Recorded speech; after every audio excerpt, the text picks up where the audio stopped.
En el versículo 17, Al anunciaros esto que sigue, no os alabo, porque no os congregáis para lo mejor, sino para lo peor. Pues en primer lugar, cuando os reunís como iglesia, oigo que hay entre vosotros divisiones, y en parte lo creo, porque es preciso que entre vosotros haya divisiones, para que se pongan de manifiesto entre vosotros los que son aprobados. Cuando pues os reunís vosotros, eso no es comer la cena del Señor, porque al comer, cada uno se adelanta a tomar su propia cena, y mientras uno tiene hambre, otro se embriaga. Pues ¿qué? ¿No tenéis casas en que comáis y bebáis? ¿O menospreciáis la iglesia de Dios y avergonzáis a los que no tienen nada? ¿Qué os diré? ¿Os alabaré? En esto no os alabo, porque yo recibí del Señor lo que también os he enseñado, que el Señor Jesús, la noche que fue entregado, tomó pan, y habiendo dado gracias, lo partió y dijo: Tomad, comed, esto es mi cuerpo que por vosotros es partido. Haced esto en memoria de mí. Asimismo tomó también la copa, después de haber cenado, diciendo: Esta copa es el nuevo pacto en mi sangre. Haced esto todas las veces que la bebáis, en memoria de mí. Así pues, todas las veces que comáis este pan y bebáis esta copa, la muerte del Señor anunciáis hasta que Él venga. De manera que cualquiera que coma este pan o beba esta copa del Señor indignamente, será culpado del cuerpo y de la sangre del Señor. Por tanto, pruébese cada uno a sí mismo, y coma así del pan y beba de la copa. Porque el que come y bebe indignamente sin discernir el cuerpo del Señor, juicio come y bebe para sí. Por lo cual hay muchos enfermos y debilitados entre vosotros, y muchos han muerto. Si pues nos examináramos a nosotros mismos, no seríamos juzgados. Pero siendo juzgados, somos castigados por el Señor para que no seamos condenados con el mundo. Así que, hermanos míos, cuando os reunáis a comer, esperaos unos a otros. Si alguno tiene hambre, que coma en su casa, para que no os reunáis para condenación. Las demás cosas las pondré en orden cuando vaya. bueno, entonces este capítulo 11 empezaba con una alabanza. El versículo 2 decía: Os alabo, hermanos, porque en todo os acordáis de mí y retenéis las instrucciones tal como os las entregué. Primero comenzaba alabándole, hablándoles también acerca de cómo es la autoridad en la iglesia y la mujer que ora con la cabeza descubierta, decía que deshonra, ¿no?, su cabeza. Se refería, claro, en el contexto cultural también se refería a cubrirse de esa época, porque en esa época era costumbre en ese lugar cubrirse con velo. Pero lo que realmente Pablo estaba enseñando era la autoridad, que una mujer que profetiza y ora, y fíjense que ahí decía que profetiza y ora, dice. ¿Qué quiere decir? Que Pablo está reconociendo que la mujer puede orar y puede profetizar. La palabra profetizar es enseñar. Si tiene el don, si tiene la capacidad, puede enseñar. Solamente algo él pedía: tiene que tener su autoridad. Tiene que ser una mujer que tiene autoridad. O sea, lo que Pablo en la iglesia no aceptaba es que la mujer sea autoridad. Eso él no aceptaba, o sea, no es bíblico.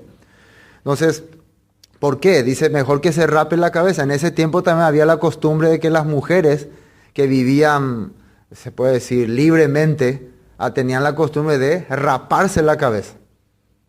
Así era. También, esto escuché hace poco, que los homosexuales usaban también velo en esa época, en ese lugar. Los homosexuales, o sea, una forma de identificar quién era homosexual, se ponían velo. Velo así como de mujer. Entonces lo que acá estaba tratando de hacer entender Pablo es que una persona, una mujer, un hombre también, un hombre que no tiene autoridad, se refería a la autoridad de Dios, de la palabra de Cristo, sino que tiene su autoridad humana y mundana, entonces deshonra a su autoridad que era Cristo. Entonces así comenzaba él explicando este capítulo 11 y explicaba el corazón que tiene que tener el verdadero siervo de Dios hacia la iglesia y cómo comportarse. Y les estaba alabando por estas cosas. Por lo visto ellos estaban haciendo en ese punto bien las cosas, no estaban fallando. Pero en el versículo 17 ya empieza diciendo: pero al anunciaros esto que sigue, dice, no os alabo, porque os congregáis para lo mejor, porque no os congregáis para lo mejor, sino para lo peor. La palabra congregar quiere decir salir.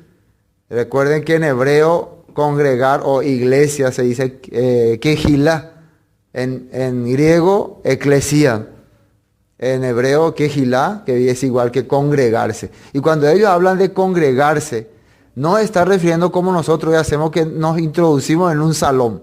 Al revés, ellos salen afuera, se reúnen en un lugar, puede ser patio, porque ellos se reunían en cantidades.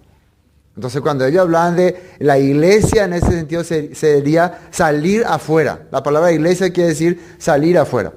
Por eso, cuando en la Biblia habla de la congregación de Israel, ¿dónde dice que estaban? En el desierto. Salían ellos de Egipto, del mundo.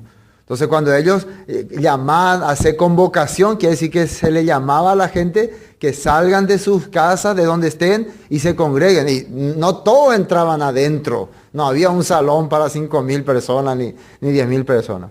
Todos se reunían ahí para celebrar las fiestas, ¿no? Bueno, pero en este caso, Pablo le está llamando la atención a ellos por la celebración que ellos hacen, que no hacían conforme a lo que se estableció. Se dan cuenta que, ¿por qué los de Corintios no podían hacer la fiesta conforme a lo que se estableció? Primer punto, porque ellos no son judíos. Entonces no conocen la manera correcta de hacer la celebración. Y no es que se está cuestionando también Pablo el no hacer conforme a todos los ritos del judaísmo. No, ese es el problema. Sino que ellos se reúnen y como tienen la costumbre, como eran gentiles, que tenían la mentalidad de disfrutar, de que cada reunión era para disfrutar. Hoy en día, por ejemplo, cuando se hacen fiestas religiosas, nosotros sabemos que las fiestas religiosas para San Patricio, San Benito, generalmente ¿en qué terminan? Borrachera, farra, comilona, crítica, golpe, hasta balazos terminan. Y si ustedes observan en otros países también, las fiestas religiosas siempre terminan mal, que son en homenaje a algo. Entonces esa es la mentalidad que tenía el corintio. Cuando celebraba, o sea, se reunía, ya ellos se desequilibraban. Ya tenía que tomar una copa o las 4 copas, pero ellos tomaban ya toda la botella y exageraban ya. Y también ellos llevaban la carne, la comida y ya competían. Algunos ya llevaban mejor, otro era pobre, no tenía que llevar, se menospreciaban entre ellos. Eso ocurría entre la gente. Y no vamos a ir muy lejos. La gente de hoy es igual también. La gente de hoy tiene la misma característica. Cuando no empieza a entender el corazón de Dios. Cada uno piensa que tiene mejor cosa y trae y come lo mejor y que se vea al otro. Esa es la realidad. Pero ahora lo que vamos a entender, ¿qué es lo que Pablo le estaba aquí hablando? ¿De qué reunión y congregarse de qué cosa? ¿Qué fiesta era? ¿Será que era algo que nadie conoce? ¿En el cristianismo será que entienden de qué Pablo le estaba hablando? ¿Nosotros será que entendíamos de qué estábamos hablando antes? Vamos a leer por eso cuidadosamente para saber a qué se refiere. Versículo 18. Pues en primer lugar, cuando os reuní como iglesia, eclesía, kehilá, oigo que hay entre vosotros divisiones y en parte lo creo. Esta parte de divisiones se refería a que algunos, no, me parece que no es así, me parece que no es así, me parece que no es así. Así es normal, ¿no? Escucho que cada uno tiene su opinión. Yo creo que no se debe hacer así, yo creo que no se debe hacer así. Entonces, nosotros pensaremos que mal esta iglesia, pero fíjense lo que Pablo le dice. ¿Por qué en parte lo creo, dice, porque es preciso que entre vosotros haya disensiones, para que se hagan manifiesto entre vosotros los que son aprobados. ¿Qué es esto? Es importante que se pueda debatir para que se pueda ver quién son aprobados por Dios. O sea, en los debates se nota quién está en lo correcto y quién no está en lo correcto. Entonces los debates tienen que ser basados en la Escritura. Eso es muy importante. No se puede hacer debates o cuestionamiento basado en mi razón. A mí me parece, o yo creo, o yo pienso. No se puede hacer eso. Los debates o la disensión tienen que ser basados en lo que la Escritura dice. Entonces cuando nosotros estamos haciendo algo y a alguien le parece, me parece que no está correcto lo que estamos haciendo, y el otro dice igual, entonces, ¿qué hacemos? Bueno, vamos a buscar qué dice en la Escritura. Entonces, ¿eso es bueno o no? Porque así salimos de duda. ¿Entienden? ¿No? Por eso Pablo está diciendo, está bien que algunas personas cuestionen la forma de estar haciendo porque puede ser que no sea correcto. Y ahí, una vez que ustedes hagan el debate bíblico, se va a manifestar cuál es lo correcto y cuál no es lo correcto. ¿Cómo se manifiesta cuál es lo correcto? Cuando se vea cómo está establecido por la palabra. No porque alguien no me ha aceptado mi razón, por eso no me gusta, entonces me voy y fundo mi propia congregación de acuerdo a mi manera. Es lo que ha ocurrido hoy. ¿Qué es lo que ha ocurrido en muchas congregaciones? Que aparece un grupo que no le parece correcto esta manera de hacer, que tienen otro concepto y como no se le aprobó o no se le hizo caso, vámonos y armemos nuestro propio grupo y ahí se ha hecho miles de grupos. Así ha ocurrido, ¿no? Y ahí empiezan las divisiones. Entonces, cuando vos te das cuenta que tu opinión no es bíblico, simplemente tenés que renunciar. Si lo que vos estás argumentando no tiene apoyo bíblico fundamental, y la Biblia dice que la suma de tu palabra es verdad, no solo un texto o dos textos tienen que confirmar tu pensamiento, tenés que sumar, tenés que escudriñar, tenés que indagar. Los profetas que profetizaron de la gracia destinada a vosotros, que dice que hicieron, indagaron, escudriñaron, investigaron, si todo esto era correcto. Así está. ¿Qué espíritu, qué tiempo, qué momento? Ahí la tenéis versículos y esa pesa antes a pesa y no, a esa versículo va ere pesa va ere papel. Así está hablando. Bueno, lo que son aprobados. Versículo 20. Cuando pues os reunís vosotros, esto no es comer la cena del Señor. Porque al comer cada uno se adelanta a tomar su propia cena. Y uno tiene hambre y el otro se embriaga. Primer punto, ellos usaban este acontecimiento para hacer como tipo un festín casi igual que se hacía a los ídolos en esa época. Cada uno presentaba su mejor ofrenda. Entonces había gente que no tenía posibilidades, entonces se iba con un poquito de comida y había otros que traían ahí grande y se reunían y hacían el famoso grupo, ore plata ave, apenas hueamos. ¿Entienden? Entonces cada uno ya empezaba a mostrar su categoría, igualando a los dioses de antes. Así está hablando Pablo. Eso no es la cena del Señor. El objetivo no es eso. Por eso Pablo les va a decir eso. Dice, porque al comer cada uno se adelanta a tomar su propia cena y uno tiene hambre, dice. Y otro se embriaga. Algunos sí que ya le pasaban a la copa. Ya, una copita más, una copita más, una copita más. Porque normalmente entonces estamos viendo que esto se refiere a la cena de Pesaj. ¿Dónde es que se comía en la cena de Pesaj? Se comía carne de cordero, se tomaba vino. Ahí es, no se refiere a como la gente hacía, nosotros hacíamos antes, la Santa Cena con copita y con... No se refiere a eso, es la cena de Pesaj. Pero ellos ya lo estaban haciendo a su manera. Pues que no tenéis casas en que comáis y bebáis, o menospreciáis la iglesia de Dios, y os avergonzáis de los que no tienen nada. ¿Qué os diré o alabaré en esto? No os alabo. Yo no estoy de acuerdo con la forma que ustedes están haciendo. Ahora Él les va a explicar cómo el Mesías, Jesús, les enseñó o le enseñó a Él para que hagan esta celebración. Él les va a explicar eso. Versículo 23. Porque yo recibí del Señor lo que también os he enseñado, que el Señor Jesús, la noche que fue entregado, tomó pan. Acá está saliendo que el Señor Jesús, Él, la noche que fue entregado. ¿Cuál fue la noche que fue entregado? ¿Cómo se llamaba esa noche? 14 de Aviv, o hoy en día Nisan. El primer mes del calendario hebreo. El 14 de Aviv, Pascua para los judíos. Esa fue la noche que Él fue entregado. La noche que fue entregado.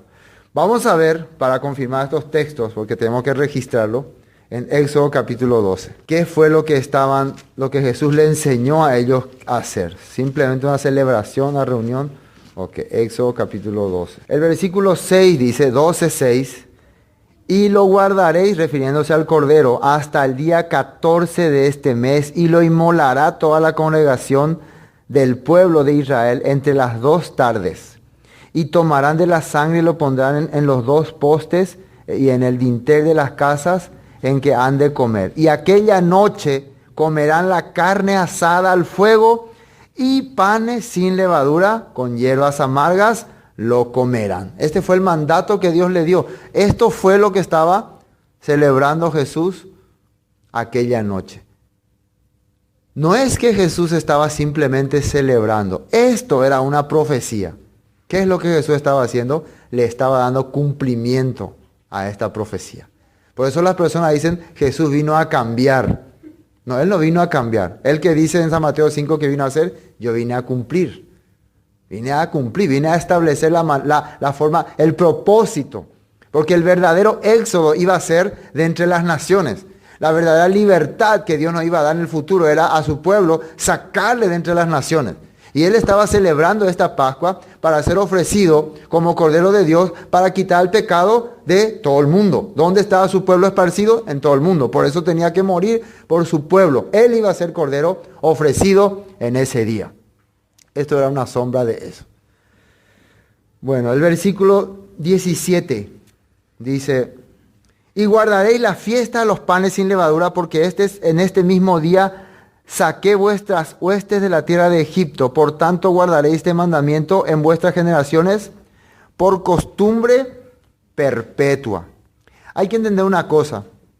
Nosotros aceptamos siempre que el nuevo pacto es para nosotros los cristianos. Y el antiguo pacto fue dado a los israelitas. Y que nosotros no tenemos nada que ver con los israelitas. Pero fíjense que en la Biblia dice, cuando se está estableciendo el nuevo pacto, que Dios va a hacer un nuevo pacto con la casa de Judá y con la casa de Israel. Y dice, no como el pacto que hice con sus padres, dice. O sea, el nuevo pacto no va a ser como el pacto que se hizo con nuestros padres. ¿Y quiénes son nuestros padres? ¿A quiénes se refiere? A los israelitas. O sea, si nosotros estamos aceptando el nuevo pacto, ¿qué estamos aceptando también? Estamos aceptando que Israel, los antepasados de Israel, son nuestros padres. O sea, lo que Dios estableció con Israel en el pasado era conmigo también, pero el problema fue que Israel, nuestro antepasado, quebrantaron ese pacto. Entonces, ¿nosotros haremos lo mismo? No. Nosotros esta vez estamos entendiendo que ya hubo quien quebrantó, hubo disciplina, hubo castigo, hubo destierro. Nosotros esta vez estamos recibiendo la misericordia, la gracia, porque ya hemos sido desterrados. Nosotros no vamos a caer en la misma trampa. No como el pacto que hice con sus padres. Les di una orden, no cumplieron. Esta vez yo voy a poner, dice, mi ley en sus mentes y en sus corazones, y yo voy a hacer que guarden mis estatutos y los pongan por obra. Esa es la diferencia, ¿no? Esta vez Él va a trabajar en nuestro corazón. ¿Y a través de qué? A través de su Espíritu Santo. ¿Me entienden la diferencia? En aquella vez le dio la orden, no la cumplieron. Esta vez no le dio la orden, esta vez yo voy a hacer. Voy a sacarle de la potestad de los falsos pastores, dice en Ezequiel, y yo mismo voy a apacentar y guiarle. Bueno, versículo 24, 12:24. Guardaréis esto por estatuto para vosotros y para vuestros hijos para siempre. Yo no puedo decir que si Dios dijo, Dios habló, que alguien después va a venir a decir, no, esto ya terminó. Yo tengo miedo de decir eso. Esto ya terminó, esto ya se abolió, esto ya culminó, no. Si acá dice para siempre, la palabra para siempre es para siempre. Para siempre. Así de simple.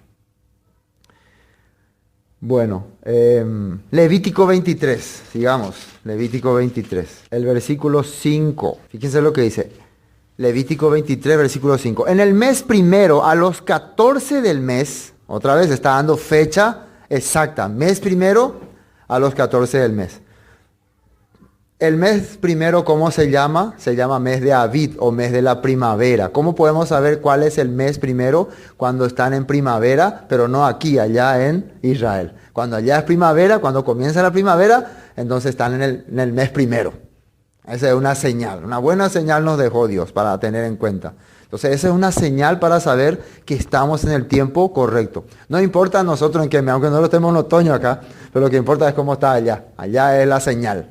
Entonces mes de Abib. Por eso solamente el mes de Abib tiene el nombre. Después ninguno de los meses tiene el nombre. Todos son segundo mes, tercer mes, cuarto mes, 5 meses. Pero el mes de Abib, para que se quede una señal, ¿cómo que no? Si nosotros no sabemos cómo comenzar, no podemos arrancarnos. Entonces a partir de ahí ya empezamos a contar los días y las fechas. Mes de Abib, no sé, mes de primavera, reverdecer. En el mes primero, a los 14 del mes, entre las 2 tardes, Pascua es al Señor. Y a los 15 días de este mes es la fiesta solemne de los panes sin levadura, al Señor. 7 días comeréis panes sin levadura. Eso es lo que hoy estamos culminando. Hoy hemos culminado esos 7 días de panes sin levadura. O sea, a partir de ahora ya se puede comer pan con levadura, ¿no? El primer día tendréis santa convocación, ningún trabajo de siervo haré. Y acá estamos viendo que el Levítico también está confirmando la fecha. ¿Y qué es esto? Es Pascua. Pascua es a Dios. ¿Qué es Pascua? La fiesta en que él recuerda cuando su pueblo fue liberado, cuando el ángel de la muerte pasó y los liberó de la esclavitud de Egipto. Lucas capítulo 22. Lucas capítulo 22.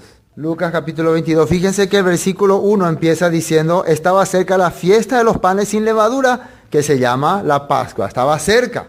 Todavía no estaba llegando, pero ya se estaba anunciando. Y había planes de entregar a Jesús. Versículo 7.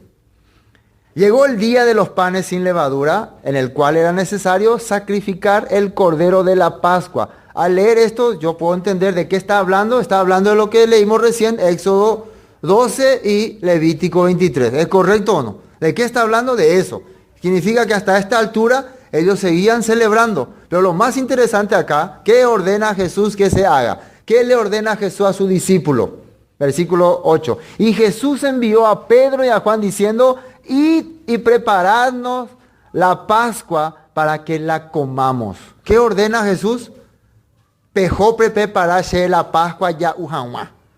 Así él está ordenando. Él está diciéndole a su discípulo, prepárenme la Pascua. Entonces, él está ordenando, entonces él no está anulando. Primer punto que tenemos que entender. Y lo que vamos a entender después, que durante la Pascua, él va a ordenar también, hagan esto, pero ahora en memoria mía. En este momento, los discípulos todavía no entendían que esta Pascua iba a ser diferente a todas las Pascuas que ellos que hicieron antes. Porque esta vez se iba a dar el cumplimiento de lo que es la Pascua. De lo que representaba la Pascua, el cumplimiento de la profecía de que el Cordero de Dios iba a ser ofrecido como sacrificio. Ese iba a ser la nueva alianza. Versículo 8. Y Jesús envió a Pedro y a Juan diciendo, id preparando la Pascua para que la comamos. Ellos le dijeron, ¿dónde quieres que la preparemos? Él les dijo, he aquí, al entrar a la ciudad, os saldrá al encuentro un hombre que lleva un cántaro de agua, seguidle hasta la casa donde entrare. Y decid al padre de familia de esa casa, el maestro te dice, ¿dónde está el aposento donde he de comer la Pascua con mis discípulos? Fíjense que siempre está diciendo comer la Pascua, celebrar la Pascua, preparar la Pascua. No habla nunca de ningún Santa Cena, ni Eucaristía, ni nada de eso, que normalmente hace con las iglesias. No habla de eso, no se menciona eso. Después, versículo 12. Entonces él os mostrará un gran aposento alto y dispuesto a preparar allí. Fueron pues y hallaron como le había dicho y prepararon la Pascua. Cuando era la hora, se sentó a la mesa y con él los apóstoles y les dijo, cuánto he deseado comer con vosotros esta Pascua. Era mi deseo estar con ustedes en este momento.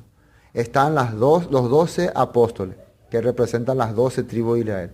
El pacto era, según Jeremías, con la casa de Judá y con la casa de Israel. Recuerden, Judá eran las 2 tribus y Israel eran las 10 tribus. Son 12. Ahora están acá con 12. Y recuerden que Jesús le dijo, ustedes van a juzgar a las 12 tribus de Israel. Así les dijo, ¿no?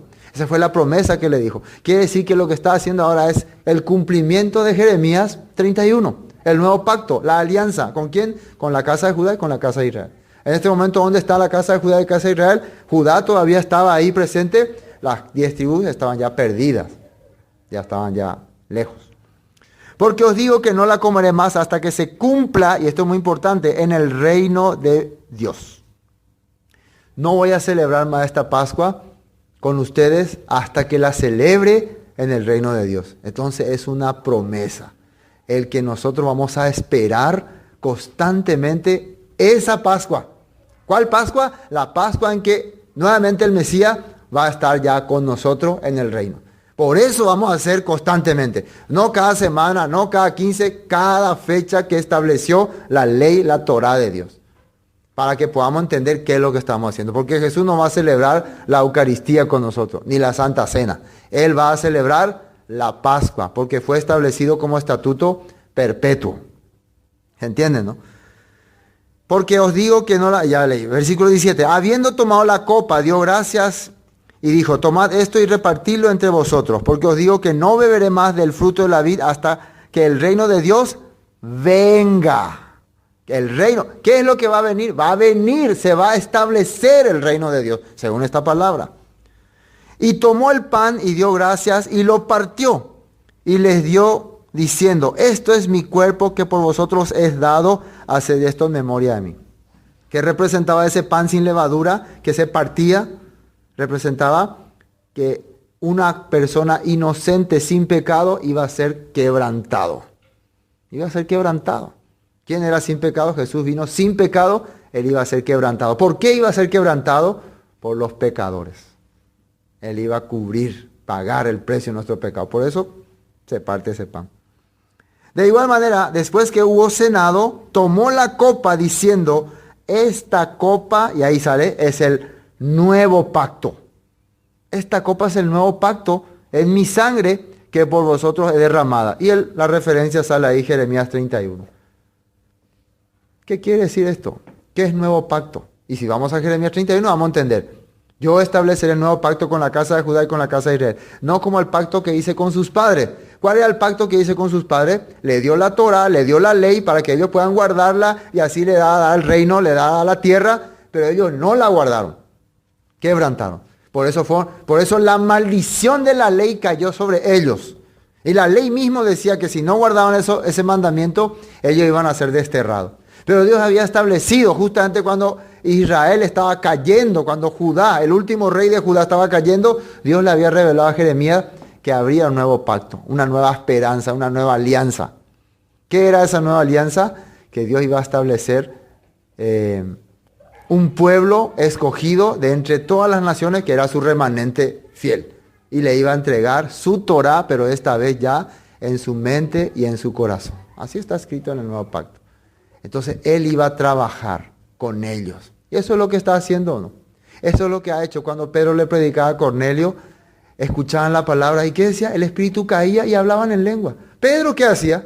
Pedro no hacía nada. Pedro solamente daba el informe y Dios empezaba a trabajar. El eunuco le aparece un deseo de escuchar la palabra, va al templo y le aparece Felipe y explícame qué significa esto. ¿Quién estaba trabajando? El Espíritu le dice, ve allá, el Espíritu le dice, ve allá. Pablo cuando predicaba, el Espíritu le decía, vete hacia ahí. ¿Quién estaba haciendo todas estas cosas? Dios. Estaba cumpliendo entonces lo que dice el nuevo pacto, ¿no? Él estaba empezando a recobrar, se puede decir, a su pueblo que había sido perdido. Por eso es su obra. Por eso se llama por la gracia. Eso es la gracia. Porque nosotros no hacemos nada. Él empieza a trabajar en nuestra vida, dándonos otra vez su fe, su confianza. Bueno, mi sangre por vosotros se derrama. Bueno, volvamos a Corintios. Entendimos bien ya ese punto. Entonces, ahora Pablo le está enseñando esto a los corintios. Lo que nosotros acabamos de aprender, esto le está enseñando. Eso es lo que tienen que hacer. Recordar la muerte y resurrección de nuestro Mesías hasta que Él venga. Y le dice, ¿cómo? Porque yo recibí del Señor lo que también os he enseñado, que el Señor Jesús, la noche que fue entregado, tomó el pan y habiendo dado gracias, lo partió y dijo, tomad, comed, esto es mi cuerpo, que por vosotros es partido, haced esto en memoria de mí. Haced esto en memoria de mí. Entonces, eso es lo que ustedes tienen que hacer, le dice a los corintios. Tomar el pan, partirlo y comer entre ellos. Y entender que esto es sombra de su cuerpo, que va a ser entregado por los pecados. Simplemente era algo sencillo, ¿no? Una ceremonia muy sencilla. Pero ¿qué estaban haciendo los corintios? Ahí farreando, ahí de todo, ya peleándose entre ellos, y coaipás y coay. El objetivo era esto. Lo que viene después, la cena, la celebración, ya es secundario. Lo importante era el compartir esto, el hacer esta ceremonia para recordar ese sacrificio de nuestro Mesías. Amén. Esa es la parte importante de esto. Asimismo tomó también la copa después de haber cenado, diciendo, esta copa es el nuevo pacto en mi sangre, haced esto, y atiendan bien acá, todas las veces que la bebiereis en memoria de mí. Y acá será una palabra, todas las veces que la bebiereis. Esta copa, y la copa dice, es la copa del nuevo pacto. Eso hay que marcar. ¿Cuándo fue que se tomaba la copa del nuevo pacto? La vez pasada explicamos que en la celebración de Pesach se tomaba 4 copas según la tradición hebrea, porque esta tradición ya viene de la época de los jueces, no es una tradición solamente judía. En la época de los jueces ya se estableció las 4 copas. La tercera copa era la copa de la redención. Es la copa de que está hablando acá Pablo. Entonces, cuando dice todas las veces que la bebiereis, ¿cada cuánto se toma la copa, la tercera copa de la redención? ¿Cada cuánto? Cada Pesach. No se toma cada día. No se toma cada momento. Los Shabbat también los judíos acostumbran a tomar una copa de vino. Pero esa no es la copa de la redención. La copa de la redención es la tercera copa de la fiesta de Pesach. Hay que entender bien esto. Entonces cuando está diciendo todas las veces que la bebiere, todos los Shabbat, todos los Pesach, todas las veces que bebieren la tercera copa, la copa de la redención, háganlo en memoria mía. Así le está hablando. Entonces está haciendo entender, ese momento usted tiene que recordar que esto representa el nuevo pacto, su sangre que va a ser derramada para que ustedes puedan ser liberados de sus pecados. Asimismo también, versículo 25, asimismo tomó también la copa después de haber cenado, diciendo, esta copa es el nuevo pacto en mi sangre, haced esto todas las veces que la bebiereis en memoria de mí. Ahora quiero ver algunos textos para entender un poco lo que los primeros cristianos hacían, si se refiere a esto o no. Vamos a analizar un poco. Hechos capítulo 2. Hechos capítulo 2. Cuando los primeros cristianos se reunían, creo que quedó claro que esto era la celebración de Pesach. Vamos a ver qué pasa aquí. Hechos capítulo 2, versículo 46. 41 primero. Hechos 2, 41. Dice, así que los que recibieron su palabra fueron bautizados y se añadieron aquel día como 3,000 personas. Versículo 42. Y perseveraban. La palabra perseveraban es que no solamente se bautizaron y se añadieron, yo ya soy creyente, gracias a Dios, no. Empezaban a caminar conforme a la enseñanza. Empezaban a aplicar la enseñanza. Eso es perseverar. Hoy es típico que la gente se bautiza en masa y después ya yo soy bautizado, no. Yo ya me bauticé, pero cada uno persevera siempre en el mundo otra vez. Perseveraban, dice, en la doctrina de los apóstoles, en la comunión unos con otros, en el partimiento del pan y en las oraciones. Acá se ve la palabra partimiento del pan. Entonces de ahí se deduce que era, no sé si es la Santa Cena o qué es lo que ellos hacían. Pero hay que entender que los judíos tienen la costumbre de que cada vez que se reúnen, ellos bendicen el pan y lo parten, pero no es el pan sin levadura. Es el pan tradicional que ellos consumen. Sí o sí están acostumbrados a hacer la bendición del pan. Entonces quiere decir que ellos se reunían para compartir, entonces bendecían el pan. Entonces se reunían para comer. Ese es el primer punto. Ahora salteando un poquito, versículo 46. Y perseverando unánimes cada día en el templo perseveraban. ¿Qué se enseñaba en el templo? Las leyes de Dios, los mandamientos de Dios. ¿Qué es lo que vas a perseverar en el templo? ¿Qué es lo que vas a ir a aprender en el templo? Los mandatos de Dios. No vas a ir a aprender otra cosa. Cómo Dios trabajaba. Qué bendito ellos que podían perseverar en el templo. Pero después que dice, y partiendo el pan en las casas, comían juntos con alegría y sencillez de corazón, alabando a Dios y teniendo favor con todo el pueblo, y el Señor añadía cada día a la iglesia los que habían de ser salvos. Acá otra vez sale la palabra partiendo el pan en las casas. ¿Por qué en el templo no hacían eso? Porque en el templo se reunían en masa, en cantidades. Después cuando salían de ahí, ellos iban a las casas y ahí se reunían en pequeñas familias y celebraban y compartían. Recuerden que para los judíos la reunión implica comida. Cualquier reunión sí o sí tiene que haber comida. No existe reunión sin comida. Eso es para ellos sagrado. Hay muchas culturas que son también, por ejemplo, cuando yo vivía en Bolivia, cualquier reunión sí o sí tenía que haber comida. No hay reunión, no es reunión si no hay comida. No sé si nosotros somos también igual así. Los padres que son un poco no tantos, pero ellos es así. Entonces cuando ellos se reunían, ¿qué había partimiento del pan. No quiere decir que estaban celebrando pesas ni haciendo la Santa Cena. Entonces todos los días hacían la Santa Cena, todos los días, acá dice todos los días. ¿Sí o no? No era eso.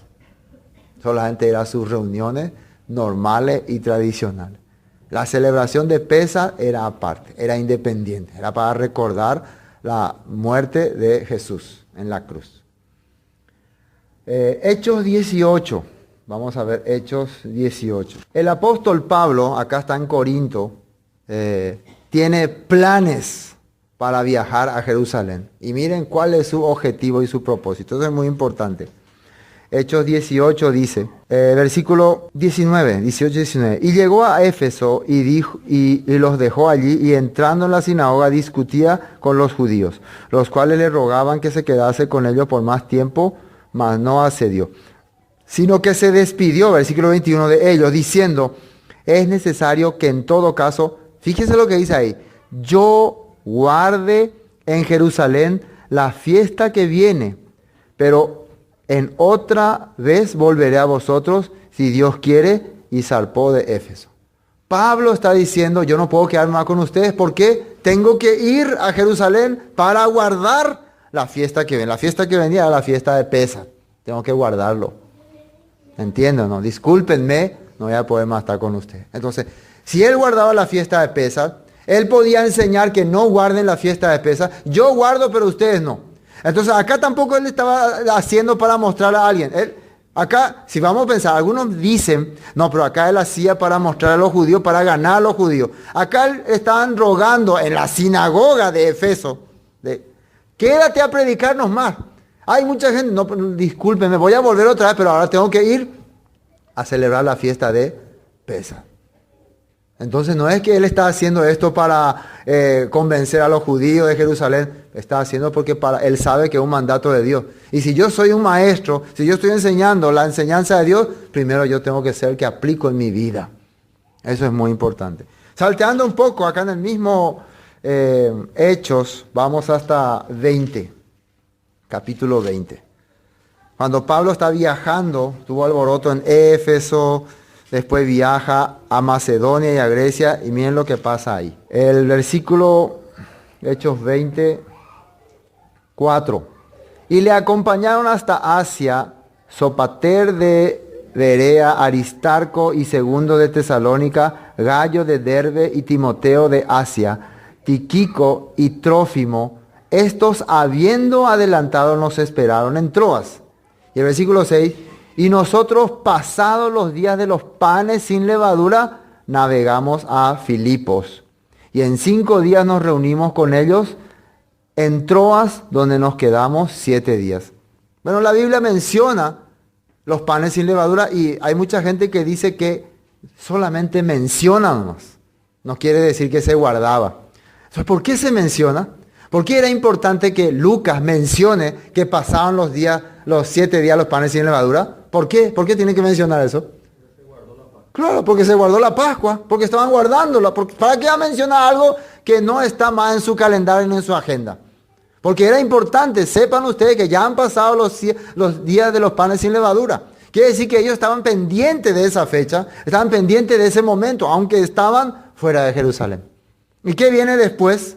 Después viene el famoso día del primer día de la semana. El primer día de la semana, reunidos los discípulos para partir el pan, Pablo les enseñaba, habiendo de salir al día siguiente, y alargó el discurso hasta la medianoche. Esta palabra, y les recomiendo que investiguen en Google o en otras versiones, esta palabra primer día de la semana, por ejemplo, en griego, esto español, nuestra Biblia se tradujo del latín. Si ustedes pueden investigar latín del año, la primera traducción, que es de 1569, 1569, esa versión se tradujo del griego.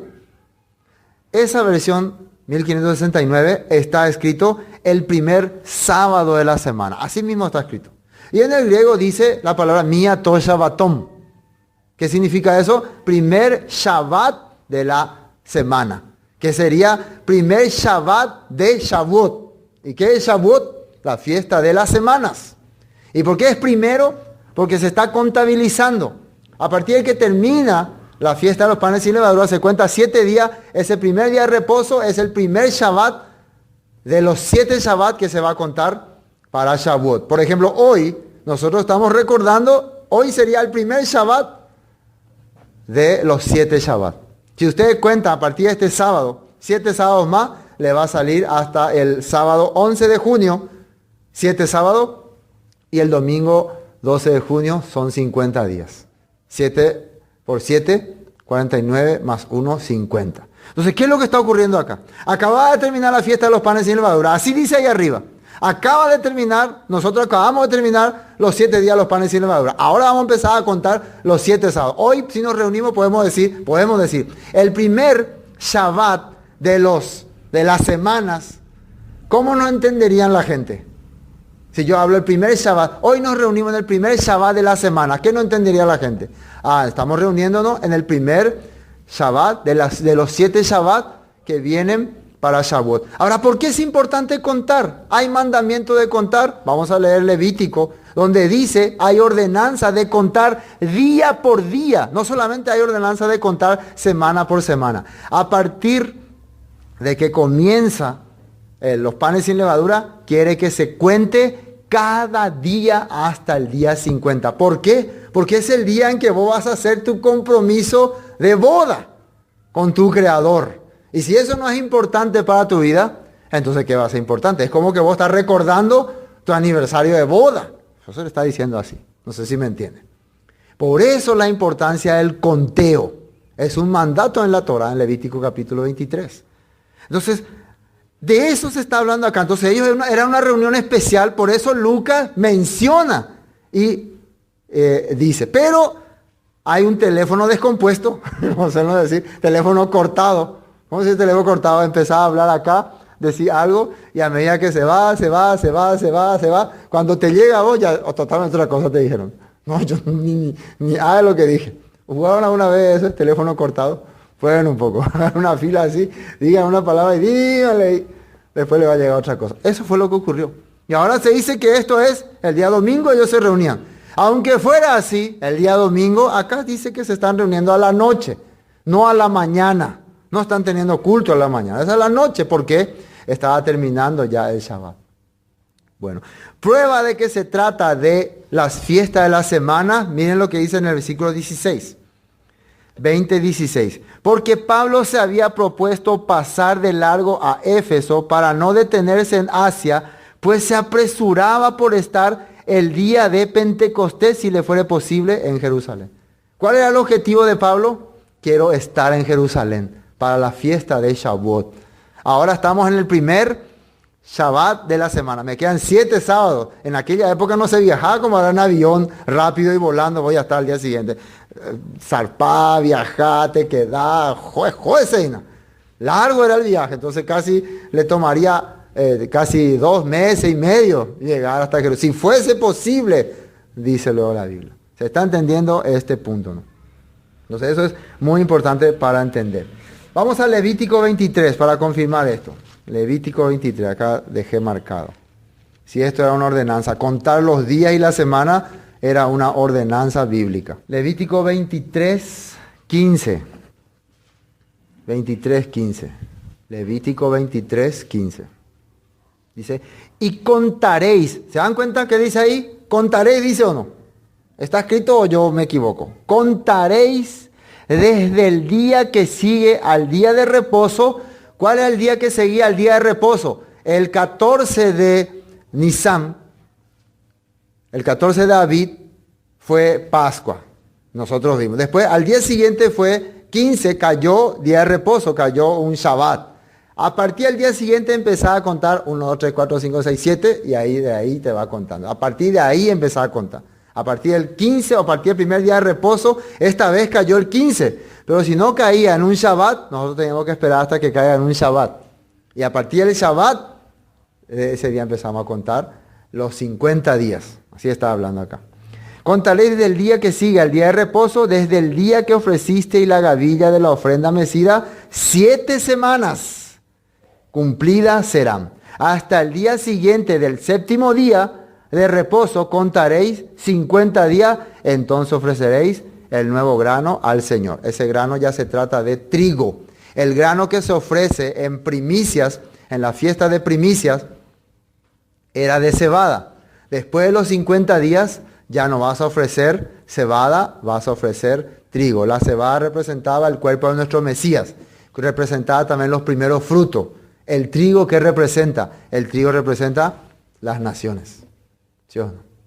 Cuando Jesús va a venir, va a cosechar, dice que va a llevar el trigo, ¿no? Va a poner en su granero. El trigo representa a las naciones, ya multitudes.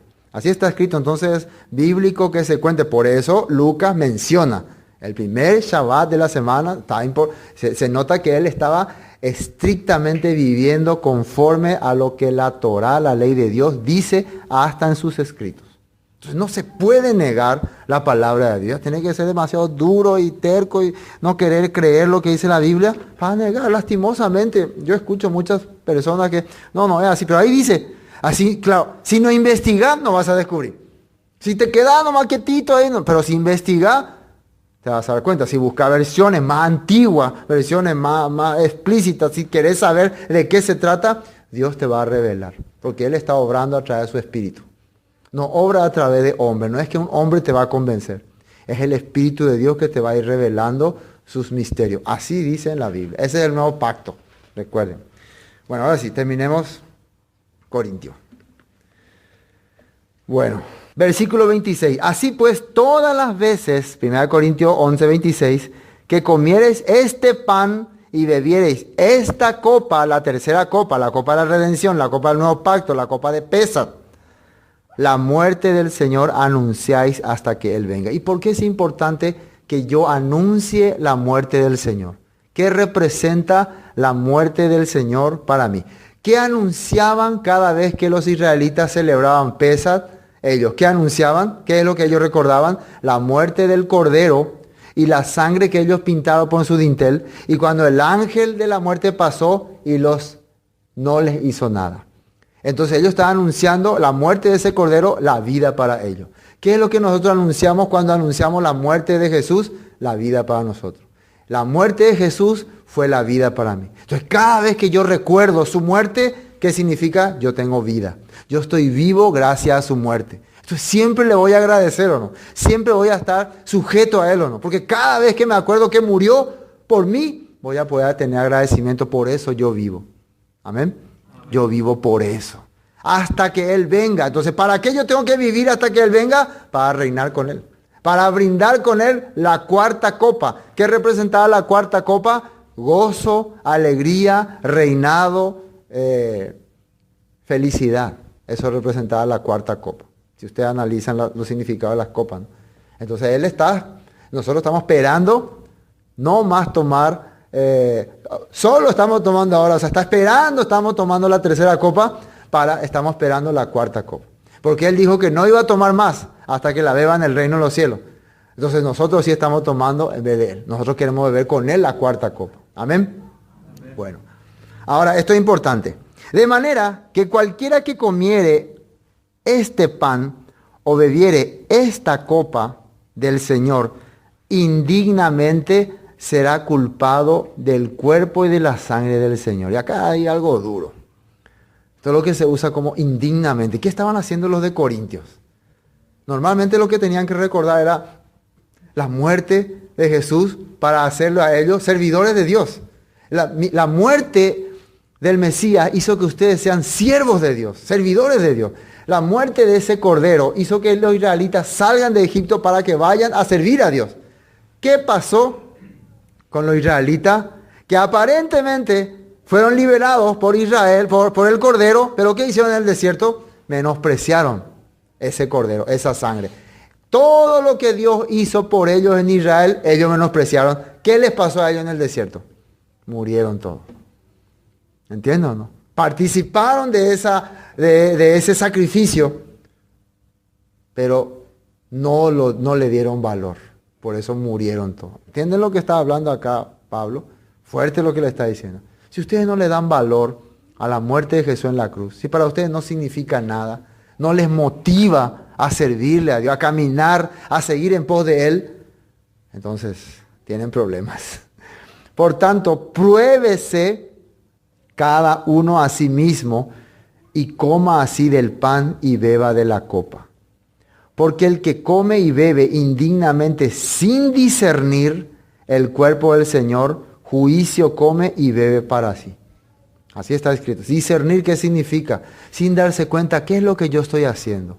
¿Por qué yo debo participar de esta santa celebración? Porque soy una persona que he sido rescatada del mundo. Porque soy una persona que decidí, por la sangre de Jesús, dejar mi vida vieja, dejar la levadura. Por eso en Corintios capítulo 5 decía, celebremos la Pascua ya no con la vieja levadura de malicia y de hipocresía. ¿Sí o no? Entonces por eso yo estoy entendiendo lo que estoy haciendo. Pero el que no entiende, se carrusel, dice, yo farrealo mi tandi. No entiende lo que hace. Y sigue el mundo, sigue feliz en el mundo, se divierte, hace todas las cosas. Entonces se está condenando a sí mismo. Y eso vamos a ver por qué Pablo dice así. Hay textos que apoyan esto. Versículo 30. Por lo cual hay muchos enfermos y debilitados entre vosotros y muchos duermen. Y esto es muy importante entender también. Recuerden que Éxodo capítulo, no me acuerdo, 15, bueno, ahí está que Dios a través de los mandamientos, a través de su palabra, iba a quitar toda enfermedad, dice, ¿no? De nosotros, hasta la enfermedad que no conociéramos. ¿Por qué nuestra sociedad está llena de enfermedades? Fíjense que si yo hago una campaña de sanidad, sanidad y milagro, hermanos, se llena. Si yo digo, alguien está enfermo, quiere que ore por él, todo el mundo viene. No sé cuál veces hace, nosotros todos estamos enfermos, todos los enfermos. Más hay enfermos que sano espiritual. Muchos enfermos, por eso las campañas políticas, las campañas religiosas de sanidad se llena de gente. Porque la gente busca la sanidad. ¿Qué está diciendo acá Pablo? ¿Cuál es la consecuencia? ¿Por qué hay tanto enfermo? No están discerniendo en qué representa la muerte de Jesús. La muerte de Jesús representa que yo he sido libre del mundo. Ser libre del mundo representa que ahora yo puedo vivir conforme a su ley, Torah, mandamiento, enseñanza. ¿Qué creen ustedes? Que si yo viviría conforme a los mandamientos de Dios, si la gente viviría conforme a lo que Dios ordenó, ¿andarían enfermos? No andarían enfermos si hicieran como Dios quiere las cosas, si comieran lo que Dios estableció como comida, si se comportaran como Dios quiere que se comporten. No habría enfermos, no habría gente que pierde la vida todos los días, los fines de semana, accidentes, asesinatos, crímenes, odio, porque la gente no está entendiendo para qué Jesús murió en la cruz, para sacarte ya de ese mundo, de esa vida. Por eso está así la situación de nuestra gente. Eso dice acá. Si pues nos examinamos a nosotros mismos, no seríamos juzgados, mas siendo juzgados somos castigados por el Señor para que no seamos condenados con el mundo. Muchas veces las dificultades que nos suceden siendo ya creyentes son precisamente para abrirnos los ojos. No son para que Dios nos maldiga y nos mande al infierno. No pensemos así. Muchas veces algunas dificultades nos vienen, ¿no? Las situaciones, Dios está queriendo que yo abra mis ojos. Está queriendo que yo despierte. Así está hablando. Versículo 33. Así que, hermanos míos, cuando os reunís a comer, esperaos unos a otros. Si alguno tuviere hambre, coma en su casa, para que no os reunáis para juicio. Las demás cosas las pondré en orden cuando yo fuere. Quiere decir que había más cosas, ¿no? Había más cosas que ya... Más desorden había. ¿Qué quiere decir? Si alguien quiere comer, solamente saciar su... La verdad, ¿qué ocurría? Cuando ellos se reunían, a una vez la comida faltaba, ¿y qué creen? Se quejaban, se peleaban, ¿por qué ustedes comen bien? Nosotros... Todo era un...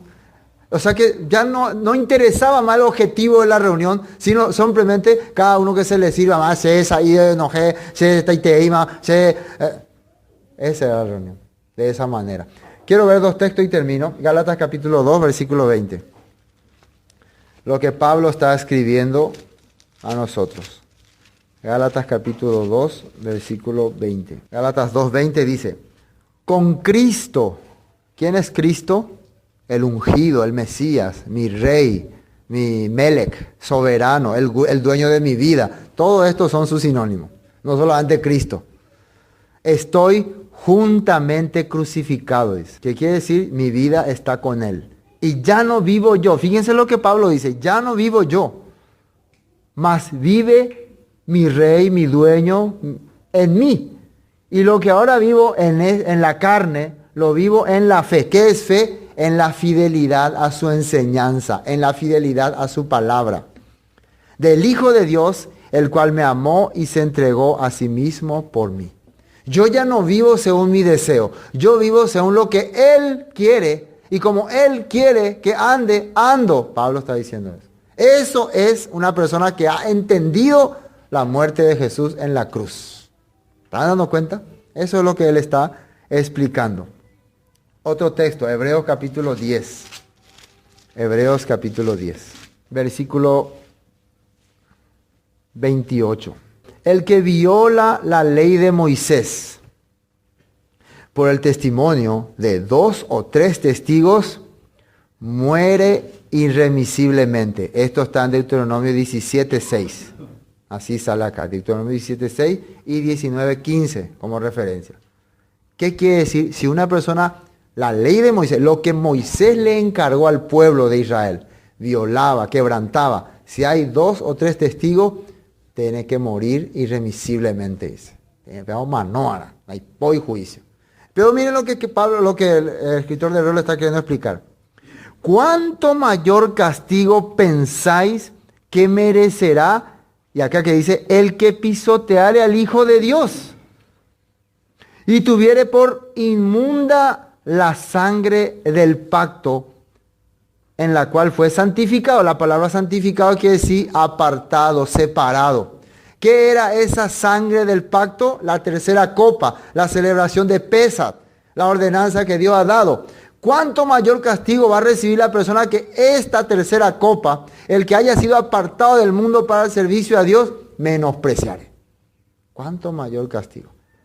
Hay alguien mayor. La celebración de Pesach de los israelitas era muy importante, pero vino el cumplimiento de Pesach, que era el Mesías. Y si al Mesías vos le menospreciás, por causa de que menospreciaron Pesach, los israelitas sufrieron mucho, fueron desterrados. ¿Cuánto mayor castigo pensáis que merecerá el que menosprecia esta sangre del pacto? ¿Qué dijo Pablo que era esta sangre del pacto? Con él yo estoy crucificado. Ya no vivo yo, sino vive Cristo en mí. Ya yo no hago mi deseo, yo hago lo que mi Señor, mi dueño, el que pagó el precio de mis pecados, el que me rescató, me liberó, quiere. Así hago. Pero a mí me importa lo que Él quiere, ni me interesa. Entonces, por eso Pablo advertía a los corintios, examínense. ¿Realmente ustedes están tomando y comiendo esta cena con discernimiento? ¿Entienden qué representa? ¿Entienden que realmente han sido liberados de este mundo corrupto? ¿O todavía siguen así? Piensen, por eso están teniendo muchas dificultades en su vida.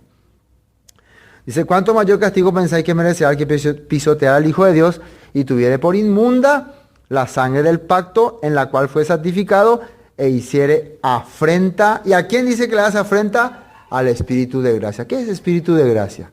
Alguien, esa fuerza que te está queriendo sacar del mundo, que te está queriendo enseñar.